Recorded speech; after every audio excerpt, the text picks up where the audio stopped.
예수 그리스도 이름으로 하나님 말씀 증거하겠습니다. 같이 은혜 나누신 말씀은 사도행전 28장 1절로 10절까지 말씀 되겠습니다. 사도행전 28장 1절로 10절까지 말씀 같이 저와 함께 교독하시겠습니다. 사도행전 28장 1절 제가 한번 읽겠습니다. 우리가 구원을 얻은 후에 안드 그 성은 멜리데라 하더라.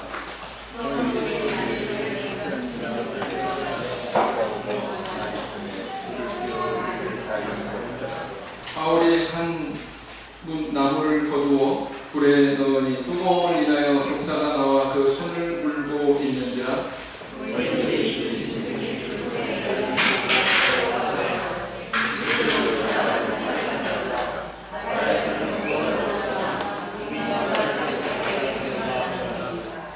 바울이 그 짐승을 불에 떨어뜨리매 조금도 상함이 없더라.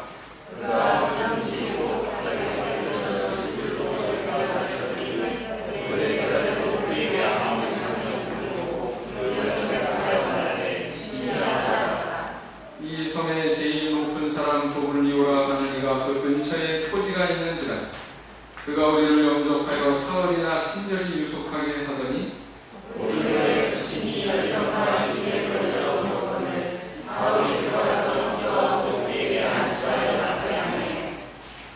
이러므로 성 가운데 다른 병든 사람들이 와서 고침을 받고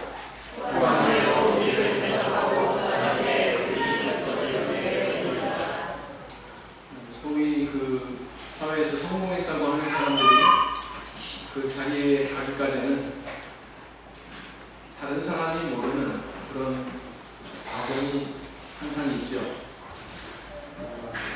이탈리아의 나폴리 출신의 한 성악가도 역시 그러했다라는 것입니다. 성악가는 카루소라고 하는 분인데요. 이 고인이 된 분이지만 성악을 하는 사람은 다 그 이름을 익히 아는 성악가 위에 성악가다 이렇게 볼 수 있는 인물입니다. 그는 어렸을 때 가난해가지고 공장에서 일을 하는 그런 처지였습니다. 그렇지만 그에게는 꿈이 있었는데 그것은 바로 유명한 그런 가수가 되는 꿈이었죠. 어느 날 친구들 앞에서 자기의 꿈을 공개하니까 친구들이 책상을 두드리면서 폭소를 터뜨렸답니다. 근데 문제는 여기서 그치는 것이 아니라 그의 음악 선생님조차 그에게 노래하는 것을 가르치고 있는 선생님조차도 이렇게 얘기했다고 해요. 얘야, 내 목소리는 마치 바람에 울리는 문풍지 소리 같구나. 차라리 다른 꿈을 꾸거라. 얼마나 상처가 됐을까요? 그러나 그럼에도 불구하고 이 소년에게 힘을 불어넣어주는 유일한 후원자가 있었습니다. 그건 누구냐면은 그의 어머니였죠. 아들아, 내 목소리는 개성이 강한 거야. 열심히 하나님께 기도하면 지금보다 훨씬 좋은 성대를 아마 하나님은 너에게 주실 것이다. 그러면서 위로를 하면서 힘을 북돋았답니다. 이 소년이 어디에 더 귀를 기울였을까요? 어머니의 말에. 그렇기 때문에 그는 유명한 아주 성악가가 될 수 있었다라는 것입니다. 우리에게 인생의 향방을 영향을 미치는 두 개의 목소리가 항상 존재합니다. 나를 비웃고 냉소적이고 때로는 고개를 떨구게 만드는 그런 목소리가 있는 반면 또 한편으로는 항상 내 곁에서 내 편이 돼주고 격려해주고 이끌어주는 그런 목소리도 역시 있다는 것입니다. 그런데 그 두 가지 목소리 가운데에서 내가 어디에 더 주의를 기울이느냐, 무엇을 더 내 마음에 담느냐는 바로 우리 자신의 선택이다라는 것입니다. 절망적인 그런 음성에 더 귀를 기울이고 그것을 우리 마음에 담으면 실제로 그렇게 되고요. 반대로 우리가 희망을 주는 말, 긍정적인 말, 우리 마음속에 담으면 그것에 대해 주목하게 되면 실제로 그렇게 이루어지게 된다라고 하는 것입니다. 그래서 그 선택에 따라서 우리 인생의 열매가 달린다 이렇게 보여지는 거예요. 바울 사도는 비록 엄청난 그런 핍박과 넘어설 수 있는 그런 힘을 순간순간 얻을 수 있었습니다. 그 비결은 바로 뭐냐면 눈에 보이는 그런 모든 환경, 나에게 절망을 주는 목소리 이런 것보다는 하나님께서 주시는 그 목소리를, 음성을 주목했기 때문에 그렇다라는 것입니다. 너 로마에 갈 거다. 그 말씀을 붙들고 여기까지 온 것이죠. 그래서 이렇게 하나님 말씀에 붙들려서 하는 바울의 모든 사역의 순간에 하나님은 동행하셨고, 또한 그것을 넘어서서 새로운 문을 여시는 그런 섭리를 보여주셨습니다. 디모데후서 3장 11절 말씀을 보겠습니다. 디모데후서 3장 11절 말씀을 보겠습니다.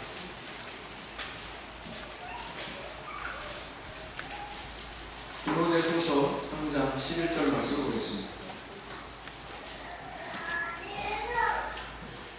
디모데후서 3장 11절 다시 읽겠습니다. 시작. 핍박과 고난과 또한 안디옥과 이고니온과 루스드라에서 당한 일과 어떠한 핍박받은 것을 내가 과연 보고 알았거니와 주께서 이 모든 것 가운데서 나를 건지셨느니라. 바울 사도는 내가 이런 모든 환난과 고난 가운데에서 내가 이렇게 극복하고 이 자리에 있다 이렇게 표현하지 않고요, 그것을 다 이겨낼 수 있도록 누가 만들어 주셨다고요? 하나님께서 이렇게 건져내셨다라고 간증하고 있습니다. 바울 사도가 말년에 기록한 최후의 서신이라고 일컬어지는 디모데후서에서 믿음의 아들 디모데에게 밝힌 간증입니다. 우리는 어떻게 바울처럼 주님의 이런 동행하심을 체험하고 구원하심을 체험하고 그것을 간증할 수 있는 그런 신앙의 자리에 이를 수 있을까요? 오늘은 이 멜리데 성에서 일어난 이런 기적 이야기를 통해서 바울을 구원하셨던 하나님의 손길을 돌아보고, 우리가 비록 우리 인생을 살아가는 동안에 여러 경난과 환난을 겪게 되지만 그런 가운데서 우리가 무엇을 주목해야 되는지, 어떻게 굳은 믿음의 반석 위에 설 수 있는지 함께 생각해보고 은혜를 나눠보고자 합니다. 자, 우리 지난 시간에 광풍에 휩싸여가지고 이리저리 배회하던 그 로마인 배가 파손되는 그런 사건을 우리는 접했죠. 비록 배는 파손됐지만 바울을 포함한 276명의 인명은 어떻게 됐습니까? 죽지 않고 살았어요. 바울이 밝힌 대로, 미리 밝힌 대로 그대로 일이 이루어졌습니다. 그래서 이 276명의 사람들이 구사일생으로 한 섬에 표류하게 되는데, 바로 오늘 본문에 나오는 내용이 그 이후의 내용이다라는 것입니다. 그들이 표류하게 된 섬이 뭐였어요? 이름이 뭐라고요? 멜리데섬. 성경에는 멜리데 이렇게 나와 있는데 이것은 실제로 말타 섬을 가리킵니다. 시실리 섬의 남쪽으로 약 98km 떨어진 곳에 위치하고 있다고 그러죠. 그래서 길이가 29km, 그 다음에 너비가 15km. 커요? 적어요? 29km, 15km. 어떻습니까? 작죠? 넓은 면적은 되죠. 이건 작은 섬이었지만 그곳에도 역시 사람들이 살고 있었다는 것입니다. 2절 말씀을 보니까 거기에 있는 사람들은 누구였어요? 토인이라고 이렇게 표현하고 있습니다. 토인. 그죠? 피부색이 검은 그런 토인이 거기에 기거하고 있었습니다. 그래서 이 사람들이 그 멜리데 섬에서 그곳 사람들과 함께 3개월을 머물게 됩니다. 지체하게 되죠. 그런데 그 3개월의 이 시간이 어떻게 보면 무의미할 것 같은데, 바울이나 그 동행하던 275명의 사람들에게 이것은 무의미한 소모의 시간이 아니었다라는 것입니다. 사실은 하나님 편에서 볼 때 하나님의 섭리로 그 섬에 복음의 씨앗이 퍼지는 그런 아주 중요한 계기가 만들어졌다라는 것입니다. 그렇게 복음이 전파되는 데 역할을 한 2개의 기적이 있었어요. 멜리데 섬에 나타난 2개의 기적이 있었습니다. 첫째는 뭐냐면은 오늘 본문에서 같이 바울이 뱀에게 물렸지만 죽었어요? 살았어요? 살았습니다. 죽지 않고 여전히 살아난 그 기적이고요. 그 다음에 또 두 번째 다른 하나의 기적은 뭐냐면 그 섬의 추장 고블리오의 부친이 멸병에 걸렸는데 바울 사도가 안수해가지고 그 사람을 살리는 그런 기적입니다. 이 두 가지 기적이 섬 전체가 복음화되는데 원인이 되게 됩니다. 뿐만 아니라 바울과 동행하는 이 275인의 사람에 대해서 한번 우리 상상해보자라는 것입니다. 그 사람들이 같이 바울과 동행하면서 이런 일을 경험했으니 바울에 대해서 또는 바울이 전하는 복음에 대해서 어떤 인식을 가지게 됐을까요? 좋은 인식을 가졌을까요? 나쁜 인식을 가졌을까요? 배만 파선하고 사람은 다 무사할 거야 그랬는데 바울 말대로 그렇게 됐습니다. 그런 과정에서 바울은 다른 사람은 흉내낼 수 없는 그런 리더십을 발휘했어요. 배 안에 있는 사람들에 대해서. 그런 과정을 다 겪었습니다. 뿐만 아니라 이 멜리데 섬에서 뱀이 덥석 물었는데도 죽지 않고 살았어요. 그리고 그 보블리오라고 하는 추장이죠. 그 사람의 아버지까지도 이렇게 살리고 이런 바울의 행적을 면면히 주목했을 때 동행했던 275명의 사람들이 어떤 인상을 받았겠느냐고. 두말할 것도 없이 좋은 인상 받았겠죠? 좋은 인상을 넘어서서 굉장히 경이롭고 정말 이 바울이 믿는 종교가 얼마나 대단한 종교인가 어떤 경외감이 들었을 것 같아요. 성경이 기록하고 있지는 않습니다. 그러나 이런 일을 경험한 그런 사람들의 입장에서 우리가 상상해 볼 때 충분히 그랬을 것이다 라는 것입니다. 그래서 나중에 바울이 로마에 도착했을 때 이 275인들의 입에서 그간의 3개월 동안의 경험담들이 마치 군대 갔다 온 남자같이 팍 떠벌렸을 거 아니에요? 그죠? 네. 얼마나 흥미진진하게 다른 사람들 앞에서 그 무용담을 이야기했겠습니까? 그것 자체가 어떤 역할을 했을까요? 로마에 기독교의 복음이 전파되는데 긍정적인 영향을 미쳤을까요? 부정적인 영향을 미쳤을까요? 긍정적인 영향을 미쳤겠죠.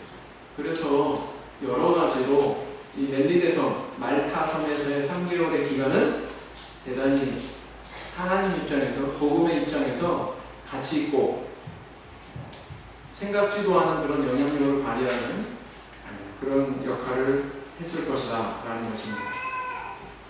그래서 이렇게 하나님의 섭리의 역사요, 의미 있는 역사가 멜리데섬에서 이루어졌다는 것입니다. 이렇게 이런 특이한 역사가 일어날 수 있었던 비결은 바로 뭐였습니까? 물론 하나님의 역사가 있었기 때문에. 근데 조금 더 정확하게 이야기하면 하나님의 말씀에 붙들린 바울 사도가 있었기 때문에 일어날 수 있었던 역사다라는 것입니다. 그래서 이렇게 하나님 말씀에 붙들려서 자기 사명을 감당하는 자에게는 하나님이 이런 새로운 문을 열어주세요. 특별한 그런 은혜를 주십니다. 오늘날 이런 자에게 주시는 하나님의 후원의 손길은 어떻게 나타나고 있나요? 바울을 통해서 살펴볼 때 첫째, 생명의 구원을 보장해 주신다는 것입니다. 생명의 구원을 보장해 주신다. 1절 말씀을 보세요. 우리가 구원을 얻은 후에 안즉 그 섬은 멜리데라 하더라. 그 다음에 4절을 보세요. 토인들이 이 짐승이 그 손에 달림을 보고 서로 말하되 진실로 이 사람은 살인한 자로다. 바다에서는 구원을 얻었으나 공의가 살지 못하게 하시니로다 하더니 1절과 4절 말씀을 가만히 비교해보면 아주 이게 상반될 수 있는, 모순이 될 수 있는 구절이에요. 어떻게? 토인들이 생각했습니다. 이 사람이 그런 극심한 경남 속에서, 풍랑 속에서 바다에서 구원을 받았지만 뱀에게 물렸어요. 아직 죽지는 않았습니다. 근데 이 토인들은 죽은 걸로 단정하면서 얘기하죠. 세상에 바다에서 이렇게 구원받았는데 여기서 이렇게 뱀에 물려서 죽는 거 보니까 이 사람은 분명 어떤 죄를 지은 사람이다? 살인한 사람이다. 몫을 그런 죄를 범한 사람일 것이다. 이렇게 이야기하고 있는 것입니다. 그래서 바울이 바다에서 구원받았으면서 육지에서는 죽게 되는 이런 모순된 그런 상황을 비꼬는 표현이죠, 말하자면. 그런데 지금까지 바울이 경험한 과거의 모든 여정을 살펴보면 어떻습니까? 과거에 40여 명의 유대인 자객이 바울을 죽이기 전에는 먹지도 않고 마시지도 않겠다고 했던 그런 위기 상황이 있었습니다. 그런데 하나님께서 섭리하셔가지고 무려 470명이나 되는 로마 군병과 마병과 그런 군인들을 통해서 바울을 호위한 그런 사실을 우리는 알고 있죠. 이렇게 위기가 계속됐지만 하나님의 구원도 계속되고 있었다라는 것입니다. 로마인 대파선의 위험으로부터도 하나님께서 이렇게 건져주셨어요. 자, 이렇게 바울이 위태롭지만 이렇게 구원받을 수 있는 가장 근원적인 힘은 뭐였다고 그랬습니까? 지난 시간에도 말씀드렸잖아요.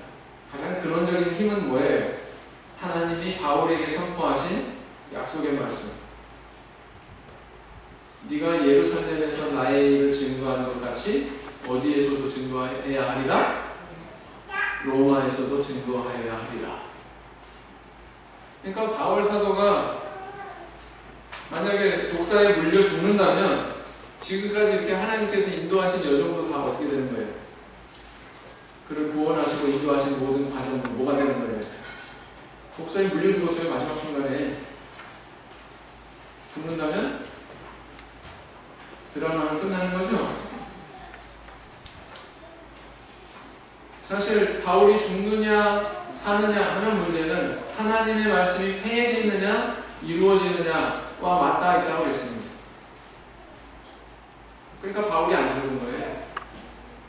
바울이 죽게 되면 어떻게 되는 거예요? 하나님 말씀이 이루어져요? 안 이루어져요? 안 이루어져요. 근데 우리 하나님은 절대로 거짓말 하시는 분이 아닙니다. 우리 하나님은 무능한 분이 아니에요. 미래의 사를 모두 다 통제하시는 분입니다. 모든 것을 당신의 손 안에 주관하시는 분입니다. 전지전능하시다고 그러죠. 그죠? 그리고 약속하신 거 절대로 변개치 않으시는 분이라는 거 우리 믿지 않습니까? 믿죠? 만약에 그런 하나님이 아니라면 우리는 우리 구원에 대해서 보장받을 수 없어요. 때에 따라서 이렇게도 바뀌고 저렇게도 바뀌고 그런 하나님이라면 우리 구원을 보장받을 수 있어요? 없어요? 없어요. 신실하신 하나님, 한번 내뱉으신 것은 절대로 거짓말하지 않으시는 하나님, 약속하신 것은 반드시 지키시는 하나님이시기 때문에 우리의 구원이 보장될 수 있는 것입니다. 바울의 구원이 보장되었듯이 뱀에게 물렸어요. 그러나 죽지 않았습니다. 이게 마지막 시험이죠. 하나님의 말씀이 해지느냐 세워지느냐, 이게 마지막 시험입니다.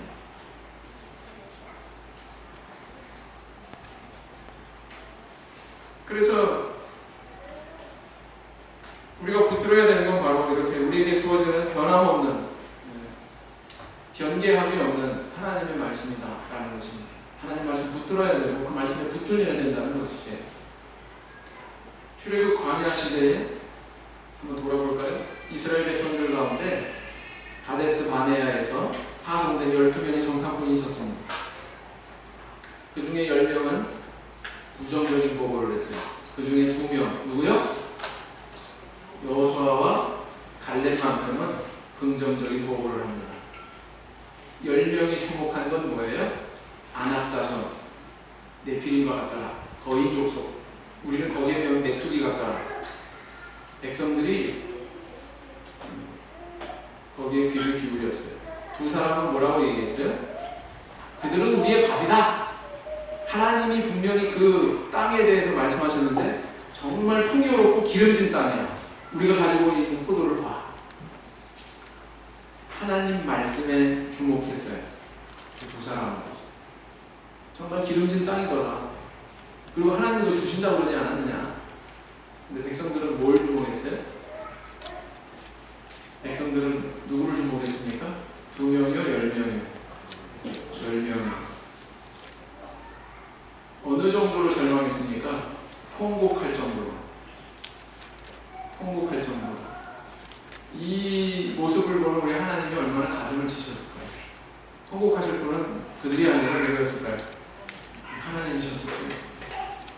세상에, 내가 가나안 땅을 주겠다고 저렇게 약속했는데 저렇게 통곡을 하고 있어?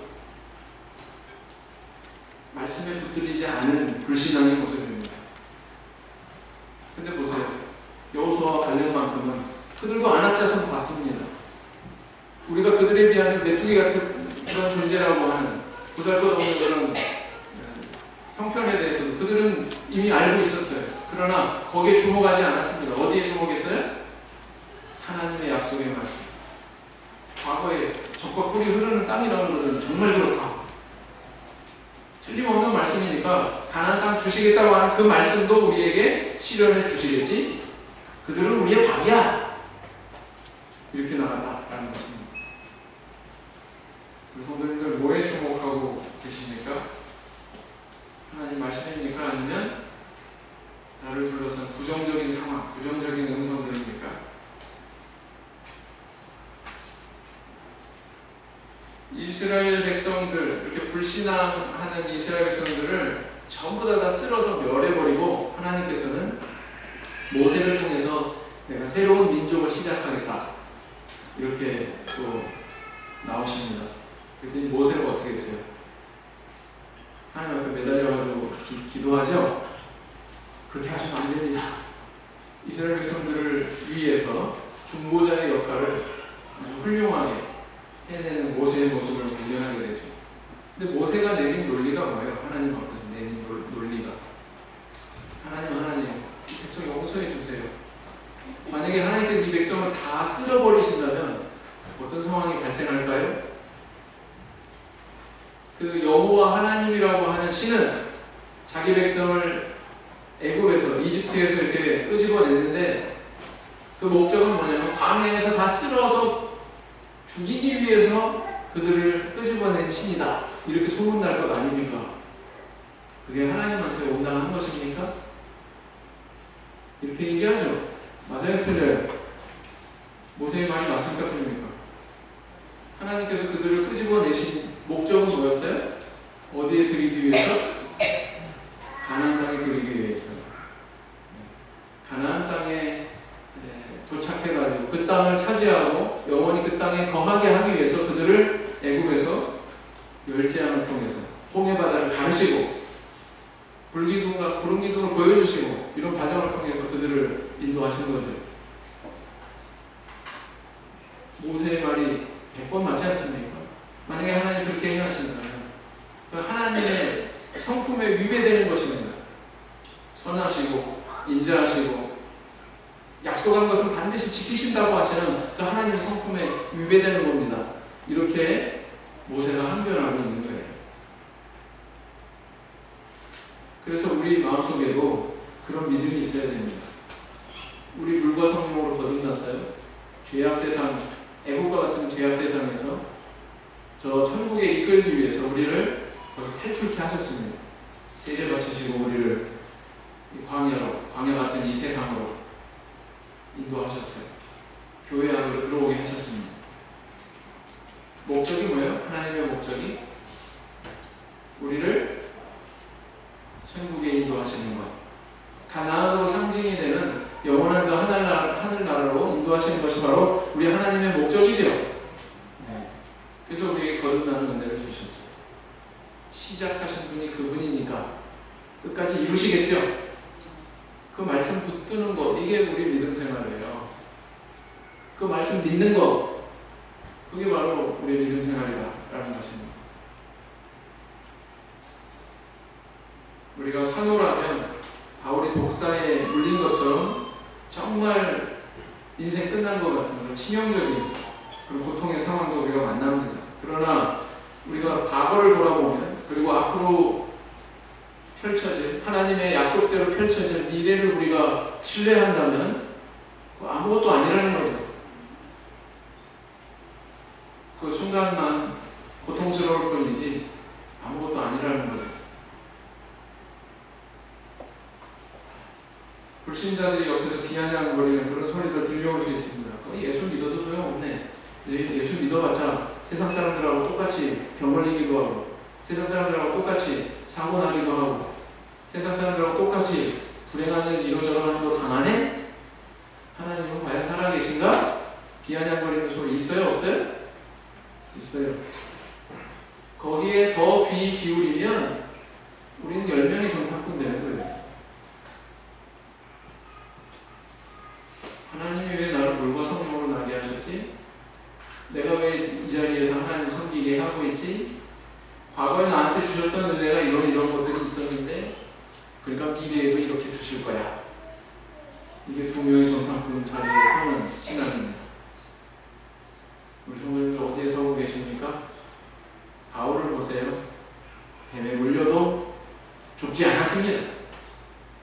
이런 은혜가 우리 성도님들에게 있기를 원합니다. 시편 59편 16절 말씀을 보시겠습니다.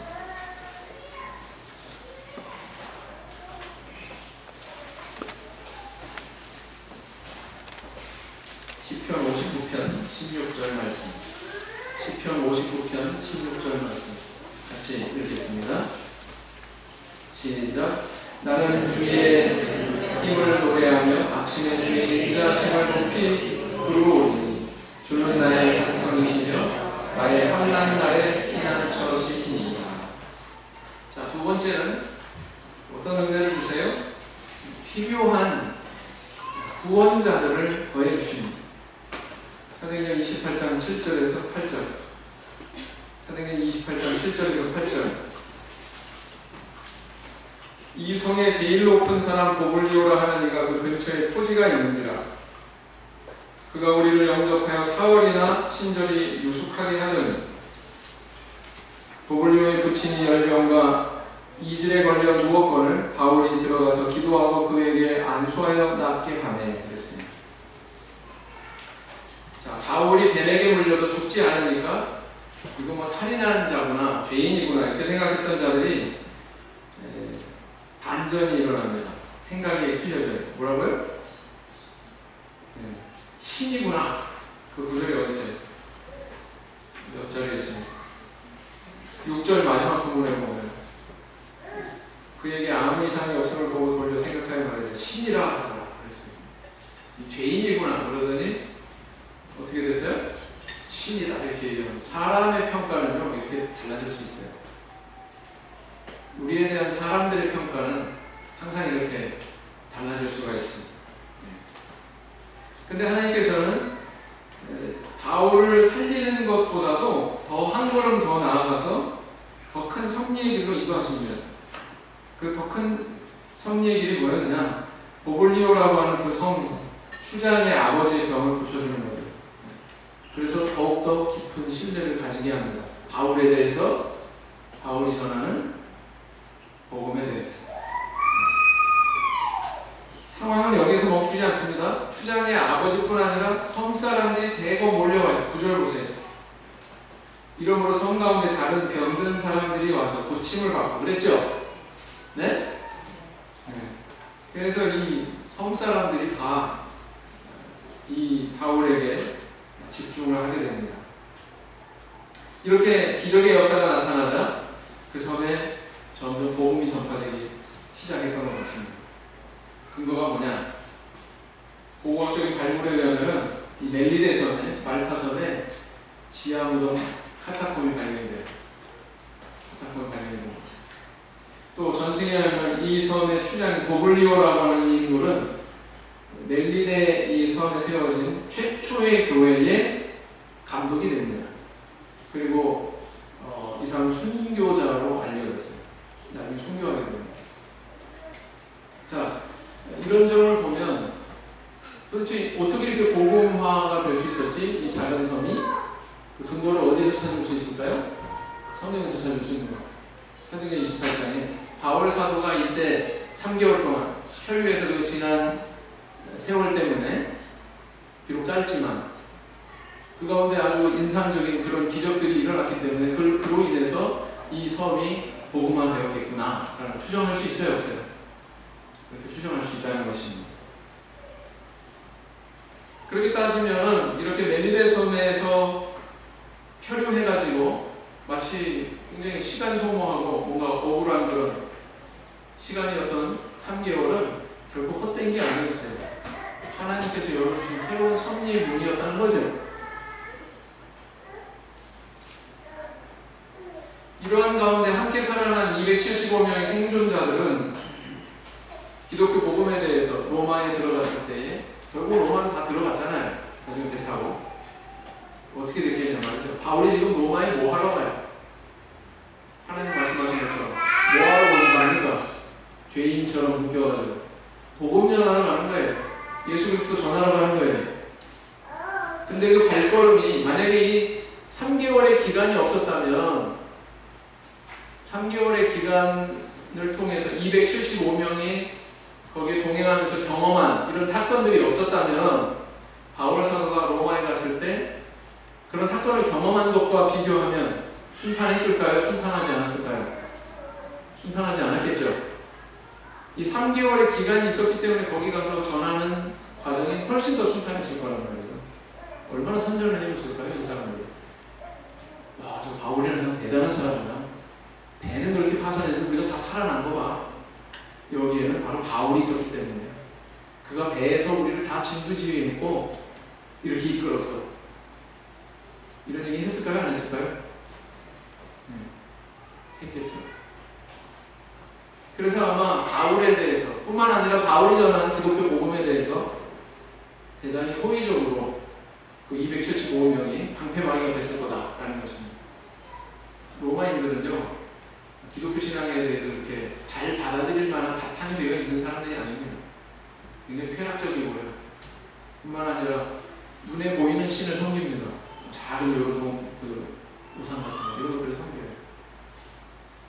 기독교 신앙은 그런 거와는 거리가 멀죠. 보이지 않는 하나님을 섬깁니다. 그런데 이런 과정이 있었기 때문에 아마도 바울이 로마에 가서의 사역은 대단히 순탄했을 것이다. 빠른 시간 안에 기독교 복음이 많은 사람들에게 전파됐을 것이다 라고 충분히 우리는 추론할 수 있다는 것입니다. 그래서 이렇게 살펴보면 하나님 말씀에 붙들린 바울에게 하나님은 하나님 자신이 후원자가 되실 뿐만 아니라 여러 후원자를 붙여주셨어요. 섬에 있는 멜리데 섬에 있는 고블리오가 들어있고요. 그 다음에 그와 함께 동행한 275명이 이번에는 로마에 가서는 뭐가 되는 거예요? 후원자가 되는 거예요. 그죠? 이거 너무나도 놀라운 하나님의 정교하신 섭리의 역사 아닙니까? 맞습니까? 마치 우리 이미영 자매님 남편이 교회 나가도 이렇게 허락하는 이야기를 하는 그런 섭리처럼. 그죠? 얼마나 섬세한 우리 하나님의 섭리예요. 이런 섭리가 우리 성도님들의 삶 속에도 있을까요? 없을까요? 나는 느끼지 못하지만, 나는 무지하지만 있을까요? 없을까요? 저 믿는 믿음의 사람 나 만나게 하시고, 그죠?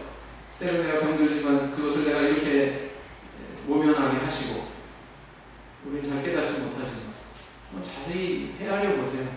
보다 더 눈 크게 뜨시고 뚫어져라. 내 삶 속에 역사하고 계신 하나님의 그런 섬세한 손길에 대해서 발견해 보세요. 경탄을 범하지 못할 것입니다. 필립보서 4장 3절 말씀을 보겠습니다.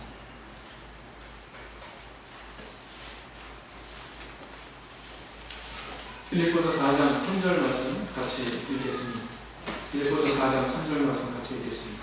시작. 또 참으로 나와 너희를 같이 앉아 내게 구하노니 복음에 나와 함께 힘쓰던 저 부녀들을 돕고 또한 클레멘과 그의 나의 동역자들을 돕으라. 그 일은 우리 생명책에 있는. 바울의 주변에는 후원자들이 많았습니다.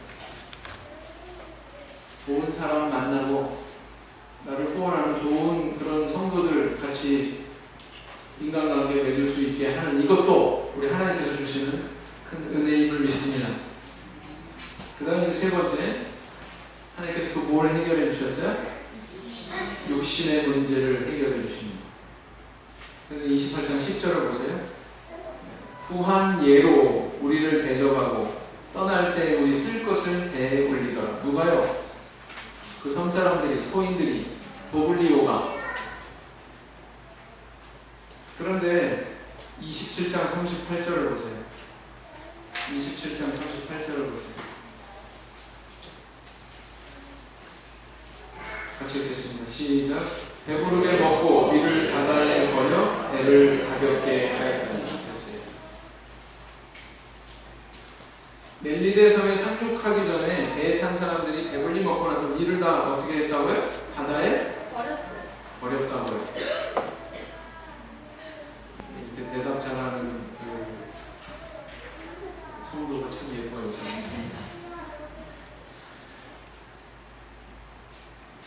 배를 가볍게 해가지고 침몰을 면해야만 배에 승선한 사람들의 목숨을 구제할 수 있기 때문에 상대적으로 덜 중요한, 이것도 중요하죠? 이걸 배불리 먹었으니까 헤엄쳐서 육지에 닿을 수 있었다고 그랬잖아요. 그죠? 근데 그만큼만 먹고는 다 버렸어요. 네. 여기에 또 바울의 기가 막힌 리더십이 발휘가 된 거죠. 물론 그것은 하나님께서 주신 명령이었겠죠. 그래서 이렇게 생명을 구원하기 위해서 덜 중요한 것은 주저없이 버렸습니다. 그런데 나중에 어떻게 상황이 또 벌어졌습니까? 멜리데 섬에서 이제 떠날 때, 3개월의 시간을 보내고서 떠나게 될 때, 그 섬 사람들이 어떻게 했다고요? 먹을 양식을 그 배에 올렸더라. 3개월 동안에도 굶어 죽었습니까? 안 죽었어요. 그 섬 사람들이 먹여줬어요. 네. 먹여줄 뿐만 아니라 이제 승선해가지고 다시 항해를 재개하려고 할 때 그 사람들이 이렇게 양식을 실어주는 모습을 보게 됩니다. 여기에는 우리에게 시사하는 교훈이 있습니다. 뭐냐면은 생명을 위해서 때로는 우리가 버려야 되는 순간이 있어요. 우리 생명을 위해서. 버리지 않으면 생명을 던질 수 없습니다. 그런데 생명을 위해서 과감하게 버려야 되는 순간이 있어요. 근데 그렇게 과감하게 버렸더니 나중에 생각지도 않은 곳에서 다시 회복하고 얻게 되는 그런 모습을 우리 보게 되죠. 네. 우리에게 교훈을 주고 있습니다. 때로는 우리 인생의 배에서 생명을 위해서 필요 없는 것들이 분명히 있습니다. 그걸 과감하게 버려야 돼요. 그것은 우리의 어떤 자존심일 수도 있고요. 또 우리의 어떤 물질일 수도 있고요. 또 나의 나쁜 버릇일 수도 있고요. 그런 것들을 버릴 줄 알아야 됩니다. 중요한 것은 내 생명이기 때문에.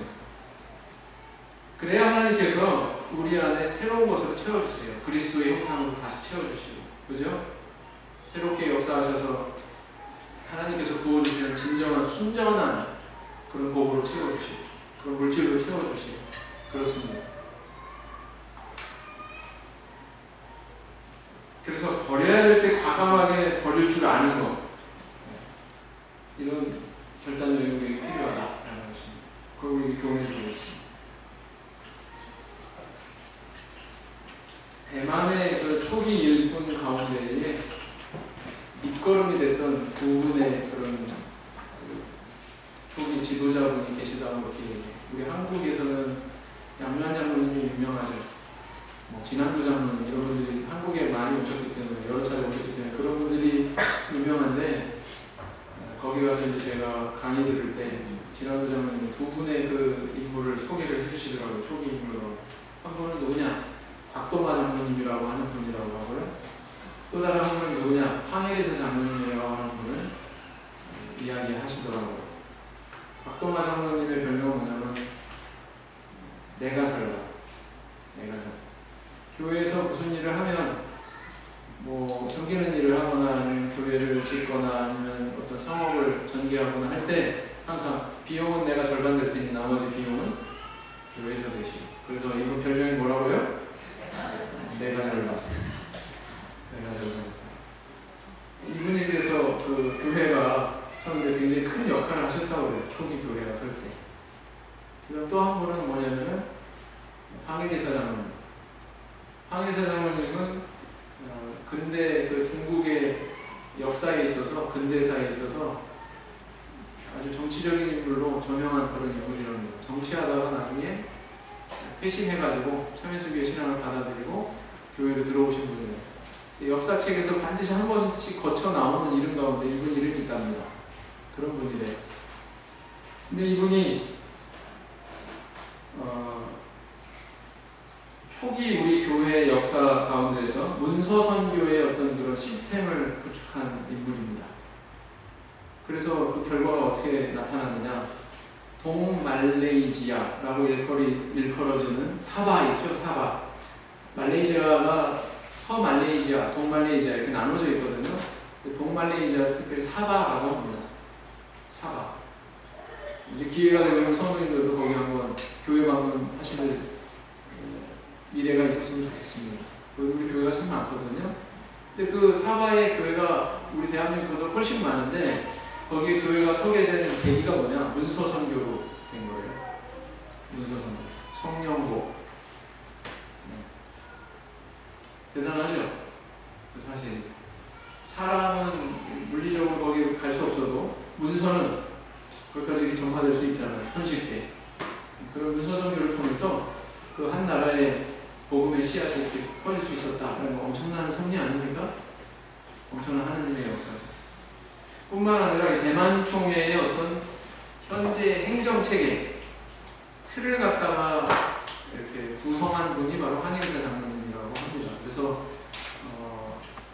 진 장로님이 말씀하시기를 이 두 분이 만약에 없었다면 오늘날의 대만은 없다.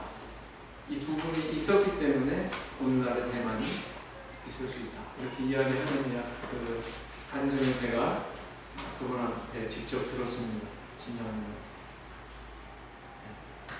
멜리데성도 그러했던 것 같아요.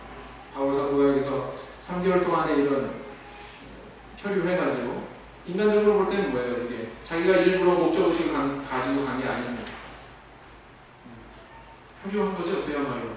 그러나 거기에 하나님의 말씀에 붙들린 그 바울 사도를 통해서 하나님께서 섭리하시고 역사하셔서 복음의 씨앗이 이렇게 뿌려지고 초대 교회사를 형성하는 또 하나의 교회를 형성했다는 것입니다. 그래서 이렇게 멜리데성에서 일어난 기적을 통해서 하나님께서는 바울에게 이렇게 은혜를 주시고 생명을 보장해 주시고 또 후원자를 만나게 하시고 또 잃었던 것을 다시 찾게 하는 이런 은혜의 손길을 보여주셨습니다. 오늘도 마찬가지라는 거예요. 바울이 믿는 그 하나님, 우리가 믿는 하나님과 동일하다고 믿으십니까? 우리가 믿는 하나님과 동일하신 분이에요. 바울이 받았던 성령, 동일하게 그 하나님이 부어주신 성령입니다. 지금 성령 받으신 우리 성도님들, 바로 그 하나님이, 바울의 하나님이 동일한 성령 우리한테 부어주신 그 하나님이십니다. 만약에 그렇다면 우리가 바울과 동일하게 하나님 말씀 붙들고 반대로 여기서 하나님 말씀에 붙들려서 사는 그런 삶을 살아갈 때에 바울 사도와 동일한 그런 은혜 주실 것으로 믿습니다. 때로는 우연인 것처럼 보이는 내 삶의 어떤 과정에도 시련의 그런 기간에도 하나님 거기에 선하게 역사하시고 내가 생각지 못한 그런 커다란 복음의 문을 여시는 그런 역사가 있을 것으로 믿습니다. 이런 아름다운 하나님의 사역의 손길을 체험하는 그런 간증이 넘치는 저 우리 성도님들의 삶이 되기를 주님으로 기원드립니다. 목사님 들어주시겠습니다.